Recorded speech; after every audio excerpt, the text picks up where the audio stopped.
Welcome to Chiro Author Insights. I'm with Alana, Callender, and this is going to be an epic interview because we are talking with the author of Dr. Palmer, chiropractor, world traveller, author, lecturer, civic leader, mother and wife. It's the story of Mabel Heath Palmer.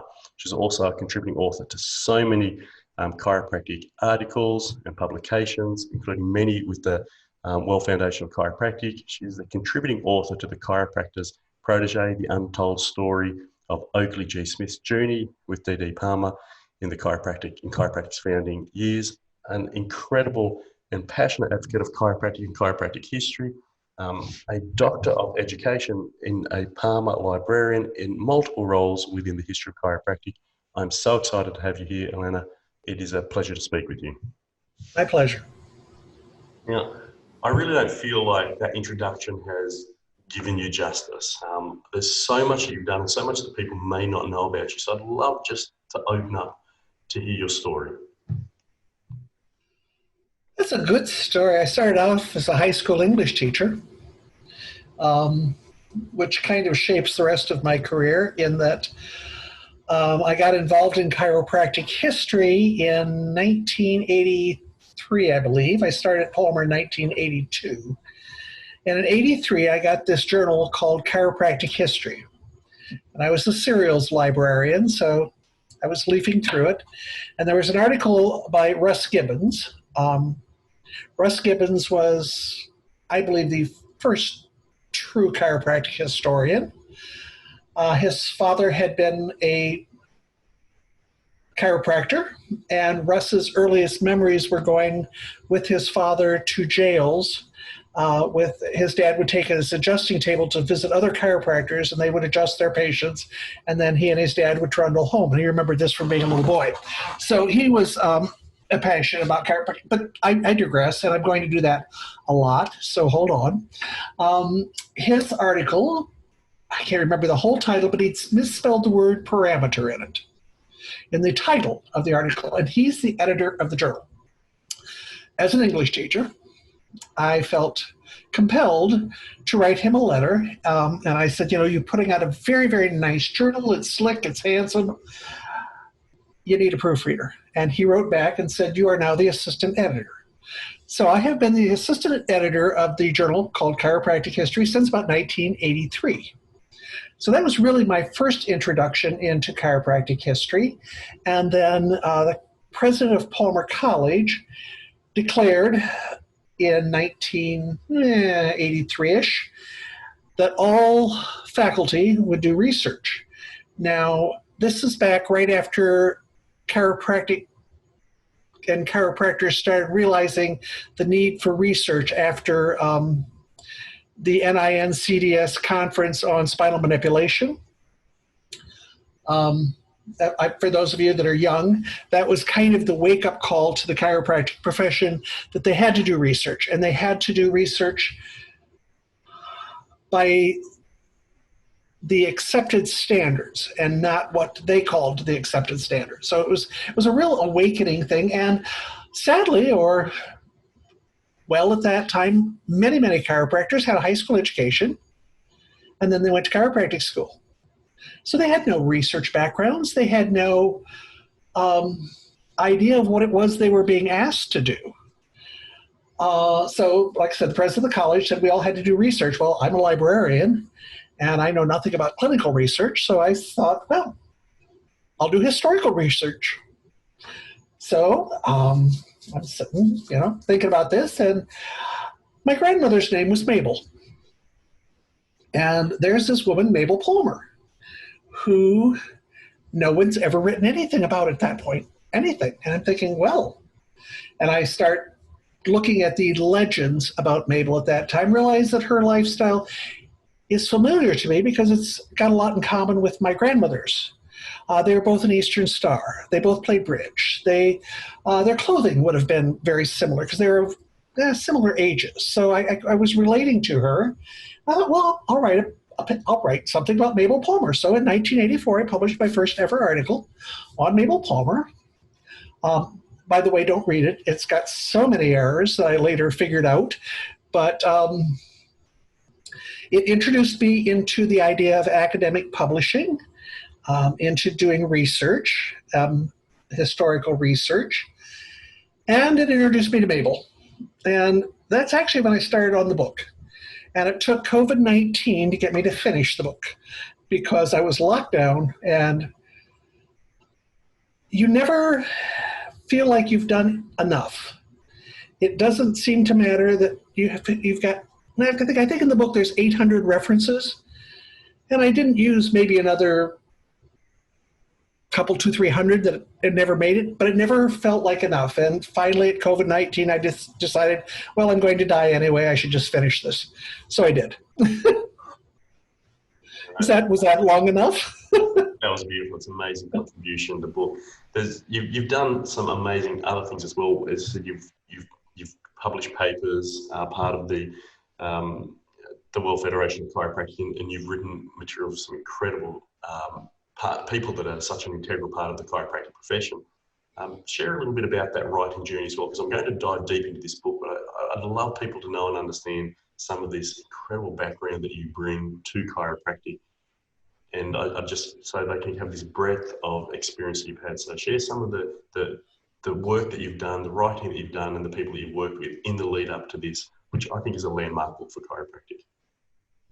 Well, the Association for the History of Chiropractic kind of opened doors for me, and the journal Chiropractic History.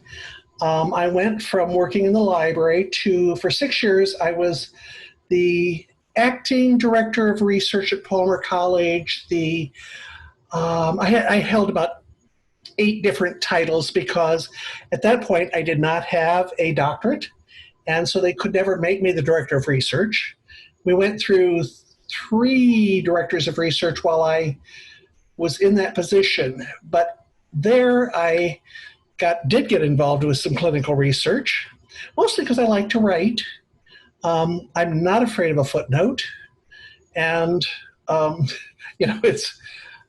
kind of again with the librarian thing and the English teacher, a little bit nitpicky, and most people don't want to do those things. So I got to do that for 6 years. So my list of publications range from the effect of chiropractic on carpal tunnel syndrome to chiropractic and these are not exact titles, please forgive me. Chiropractic in the Eastern Mediterranean and Middle East, which I co-wrote with Estathios Papadopoulos, the past king, that's not the right word, of the World Federation of Chiropractic. And I've written biographies. I love biographies. To me, the chiropractic profession, well, any profession is about the people in it. I know people that focus on the sociology and people that focus on the philosophy. I wrote one philosophical paper on D.D. Palmer and the effects of Burton Lamphy. And when I read it again, I'm like, what was I? It's really, I can't understand it myself anymore. It was really good. And that went out, I think, in the Journal of Chiropractic Humanities, maybe. But that was the only attempt I think I ever made at philosophy, although I did put together 7 books called Streams from the Fountainhead, which are the philosophical papers from when they were offering the LCP, Legion of Chiropractic Philosophers at Palmer. So I've done some chiropractic philosophy, but I'm not qualified to write that. I like writing about people. That really is what entertains and amuses me. I find that chiropractors, you do not go into chiropractic if you are boring. Except for, of course, Ray Boring, who lives in Kansas City, but that's another story. You go into chiropractic because you are an individual and you think for yourself. So chiropractors are fun to write about because every one of them has a lot of uniqueness and individualism. So mostly I've written biographies. Beautiful. And again, I think the culmination, all of the work you provided, incredibly valuable. The culmination, I think, is this work, because it's such a standout piece of such an important person in chiropractic that has not been given as great a voice as is, I think, necessary and important for the profession. So tell us, what prompted you to write the Mabel story? It's a compelling story. What brought about that shift into, you said that you had to do some research and you started there, but then to take it from the research paper that you originally did, that you said obviously had some level of deficiency, but that's probably because you are a literary accountant and the deficiencies would be missed by most people. But then you've taken it to this epic tome. So what was the transition to that level of writing? She's actually Mabel became a member of my family. She's been discussed at family dinners. All my kids are very familiar with her. She married B.J. Palmer. Now, B.J.,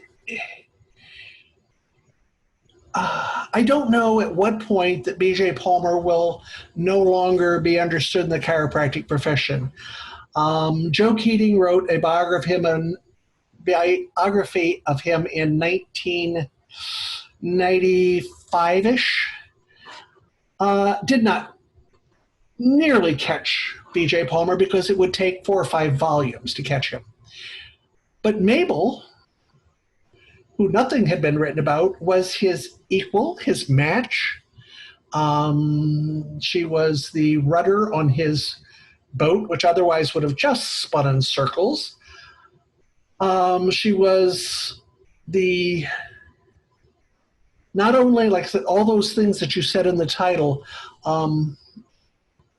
One of the things I find most interesting was that we had something called the Women's World Fair in Chicago in, during the Depression, so 1929, 1930-ish. And she was chosen by the governor of Iowa to represent the state of Iowa as the most powerful woman, or the most worthy woman in Iowa. And here she is, just kind of forgotten as just BJ's wife. So the 60s feminist in me was kind of intrigued by her. I interviewed a number of people. There's a group in the United States called DAR, which stands for the Daughters of the American Revolution. And if you can trace your family lineage back to a soldier who fought in the American Revolution in 1776, you can become a member of the DAR.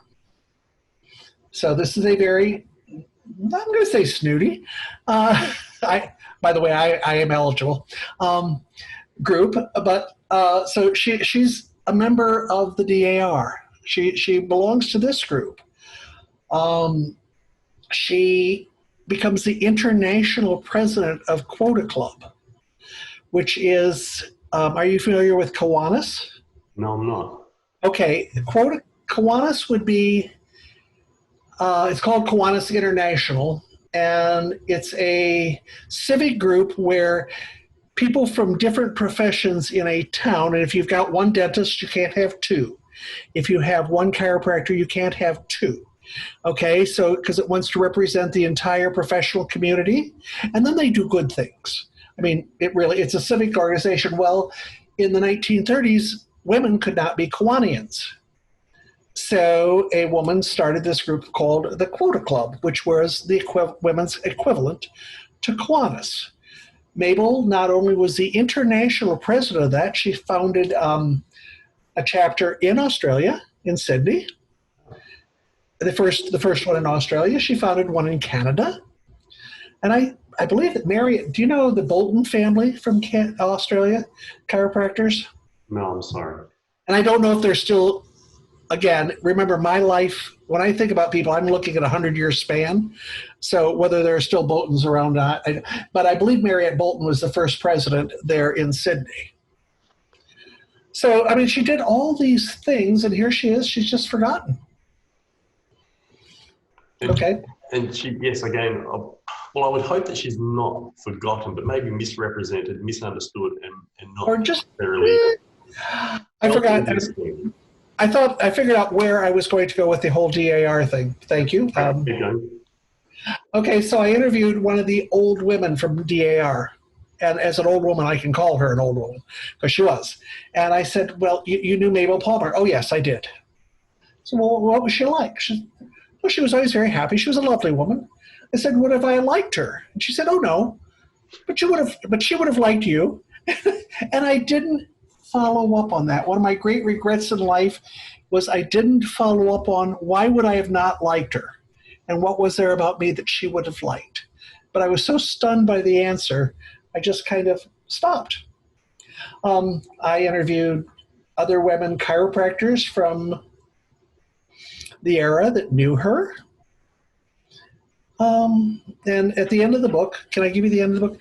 It says that in her obituary, in the tribute given to her by the minister, that she had a love of the ludicrous. And to me, I just think that is wonderful. I love the ludicrous. And it explains why she put up with BJ all those years and, you know, all the things she did and why she was always smiling. It's a beautiful way to be thought of and remembered. I'm going to ask you a question that comes back to that point. If writers have the opportunity to embellish, to even when we work non-fiction, there is always pieces that are missing in the non-fiction that we get to either extrapolate from what we know or project what we believe into the gaps between the known fiction. So if you could answer the question with purely speculative, why do you think, with everything you've learned, known and understood, that you wouldn't have liked her? What was it about her that may have had this impact on people? I haven't a clue, actually. And when you go back to speculation, which I'm going to segue off of that, I've tried very hard not to speculate in the book because I consider it an academic work. I am working with someone else, and we are doing a movie, a stage play, a screenplay. I have no idea what it was. It's a 3 or 4 year project where we are just speculating the heck out of it. And we're just making stuff up as we go along. And that's been kind of very relieving. Why would I have not liked her?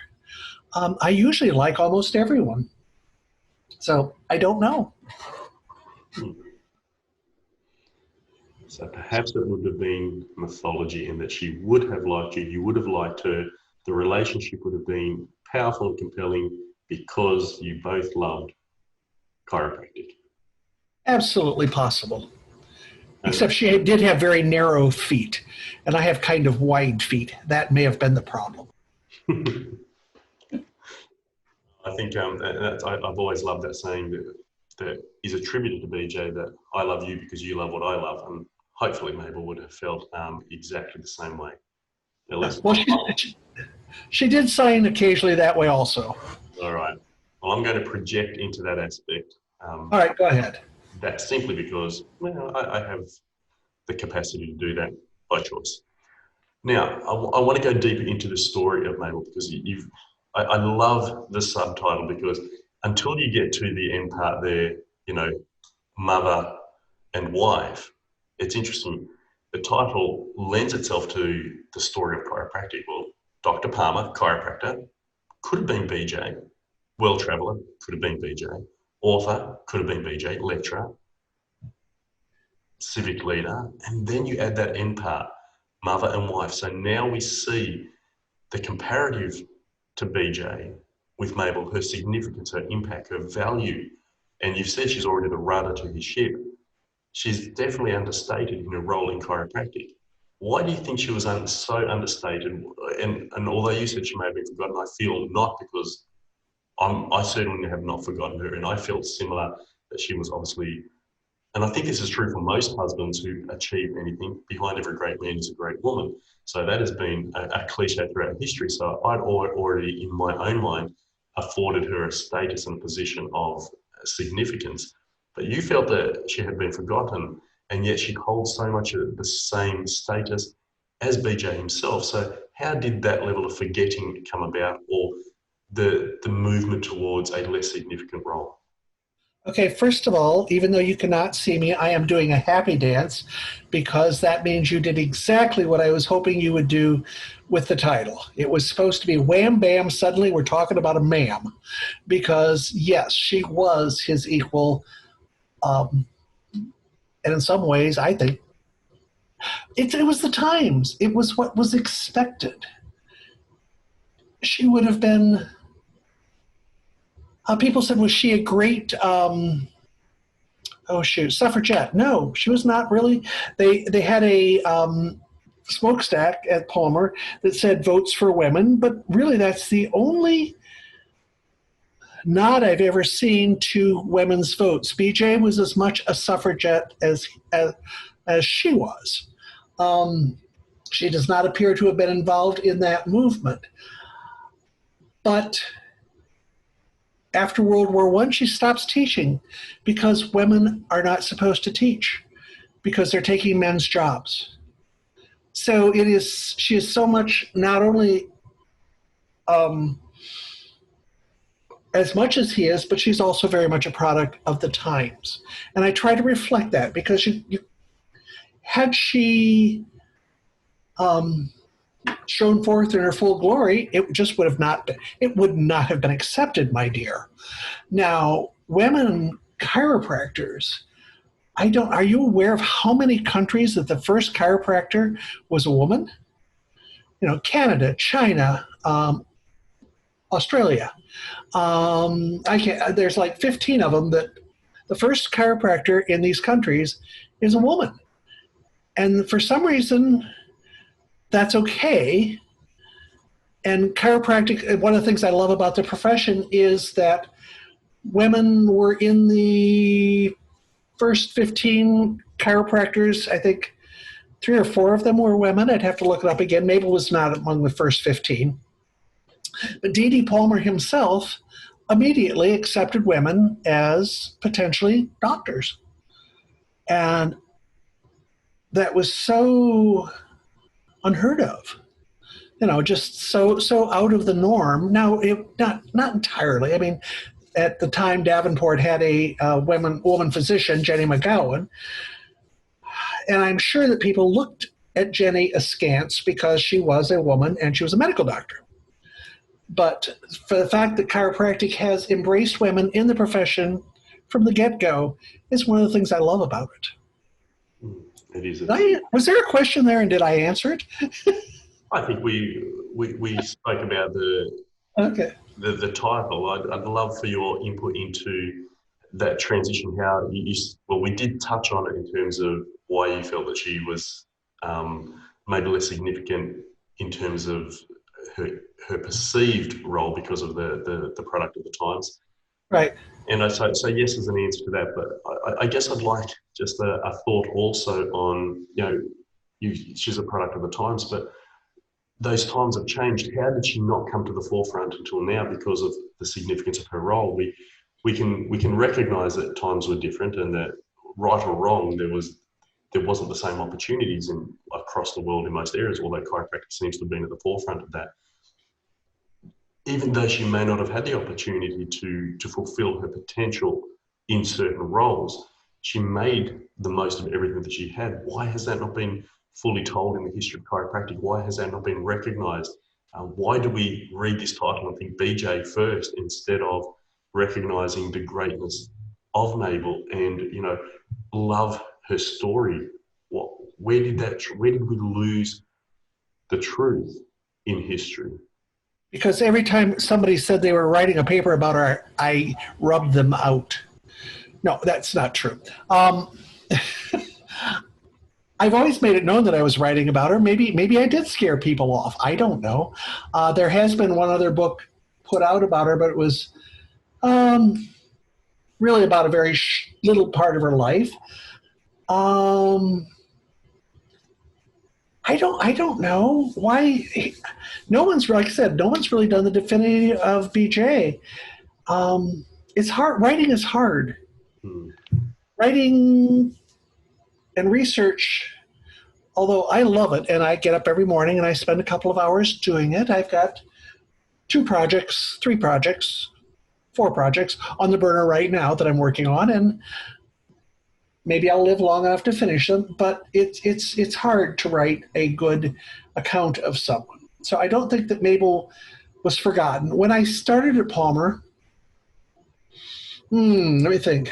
No, this would have been in research, so 1985, 86. They put up a wall in front of the memorial building at Palmer, and they put up a statue of BJ, a head, a bust, one of DD, and they were unveiling one of David Palmer. And the sorority at the time, the Sigma Phi Chi sorority, women showed up in T-shirts wearing "Where's Mabel?" And then the last one, the president shows up and had a T-shirt on that said, "Where's Mabel?" and she's pissed. Or let's see, Mabel's coming and she's pissed. And about 5 years later, they did put up a separate chunk of a statue of Mabel. And I was there during that unveiling. And again, it kind of led credence to why I was writing a paper about her. There's a lot of great chiropractors we haven't gotten around to recognize. We've written maybe snippets about them or poorly researched things, but to write a really good biography of someone and be fair and be just and fight your way through the legends and find out what was really legendary, it's hard work. And not everybody wants to do it. I find it incredibly fun. That's beautiful you do, because you brought forth a great work, and I hope many more to come yet. If Mabel has now been given a greater representation, what do you believe this means for the woman chiropractor now? We have a role model. We have a recognised, not just civic leader or author or lecturer, somebody who has steered chiropractic, supported chiropractic. What should the woman chiropractor, the powerful woman chiropractor that we have within our profession, take from this, and how should they represent this in their own life? I'm not sure that Mabel, and this is a terrible thing, was the most powerful role model for women chiropractors. I said, again, you've got Sylva Ashworth of the Cleveland chiropractic family, the mother of that group, and her daughter, Ruth Cleveland. You've got I wish I could pull up these names. As I get older, I can't do it as well. Who was the first chiropractor in Australia? Honestly, that's a great question. And you should know this. I should know this, but I do not know. Now I'm going to have to make my chiropractic history of Australia. And it is a woman, and she came over with her sister. She went to DD school, and she is among the first graduates, and went back and founded the chiropractic profession. And then her children became chiropractors. Someone became osteopaths, and because they're both chiropractors and osteopaths in the same family, it's why chiropractic and osteopathy blend so well in Australia when they don't always in other countries. Albina Haldeman was the first chiropractor in Canada. Her son was the first chiropractor in South Africa. Her grandson, you may know as Scott Haldeman. I don't know if you've ever heard of him, but that's her grandson, and her other grandson, great-grandson, would be, just a minute, let me come up with the name,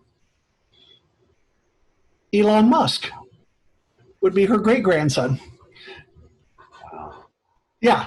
So Mabel, to me, like I said, hers was kind of a personal story because, I don't know, I worked in her house for 20 years. I was the caretaker of the Palmer family residence. That's where they put when I decided to leave admissions, I told the president at the time, Virgil Strang, Vic's son, that I was wanting to leave admissions, but I needed a new job. He needed to find something for me.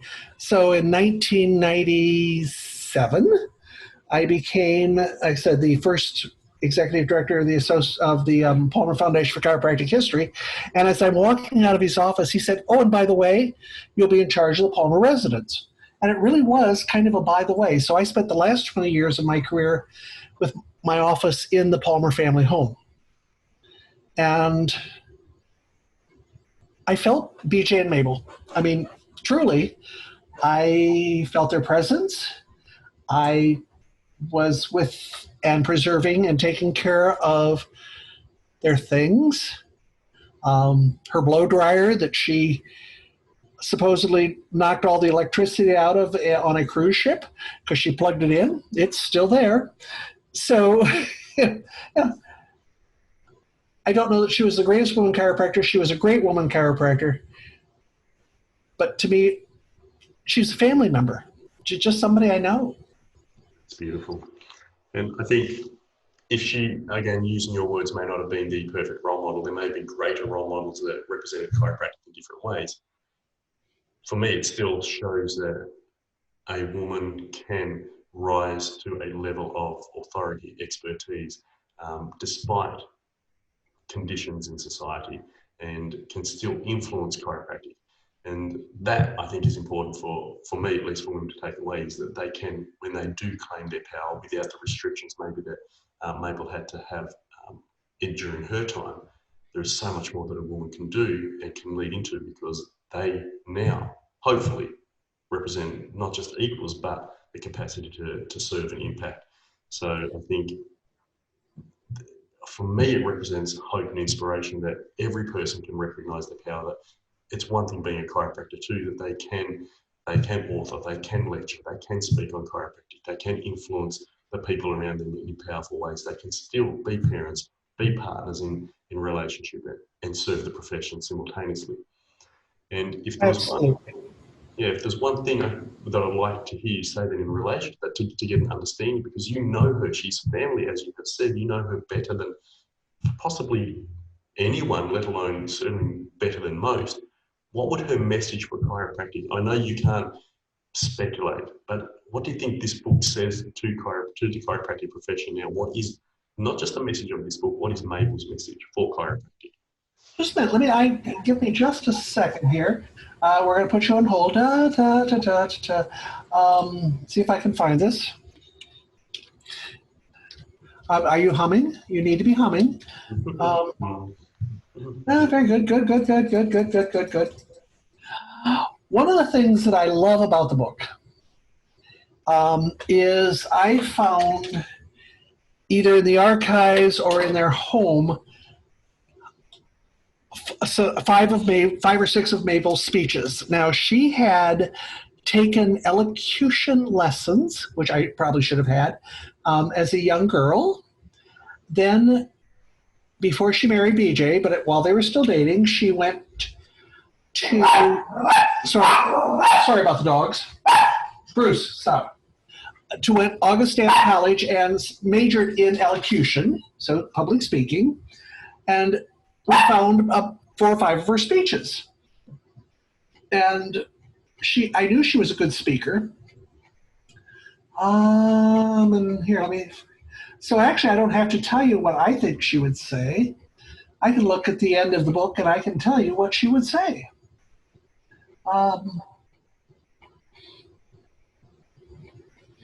There was, oh no, I don't want to be long. I'm sorry. I should have been ready for this question. No, that's perfectly fine. There's the moments between the words are sometimes the greatest opportunity to see the truth.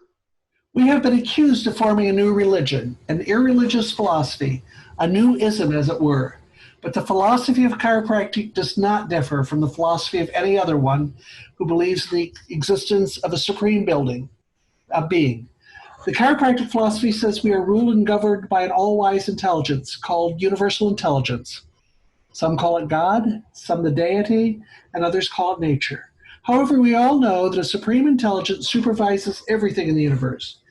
And so the foundation of the chiropractic philosophy is a divine intelligence, to which we give the name universal intelligence. So that's, if you're interested in the book, read. I think that's the best thing about the whole thing, is actually her words preserved in the very back of it. We all cannot be generals and presidents and officers, but we all have a place fitted for us in God's great scheme of life. And there are many of us who are just meant to be followers. Good followers are very necessary to a leader. A man may design a ship, but he must have men to build it, and we need every one of you to help build this chiropractic ship. Mabel Palmer. I know, right? That's beautiful. So, so I don't have to tell you what she thought about chiropractic or what she said about chiropractic. She can tell you. And those words are a beautiful way to as much as I would love to continue talking, I think from a respectful point of view to end this interview, because it is clear that Mabel is not only a profound and important part of our profession, she's been given her voice, she's been given her place through your book and through your work, and her message is clear. And that is not only for women, that is for every chiropractor, that they can understand what their place in this profession is. Some will lead, some will follow, all will serve. Allana, you have been an incredible servant of chiropractic. Your message is so important and so timely. I'm grateful for the time you spent here. I'm grateful for the work that you have done and for this book. Thank you very much for your time. My pleasure. Thank you.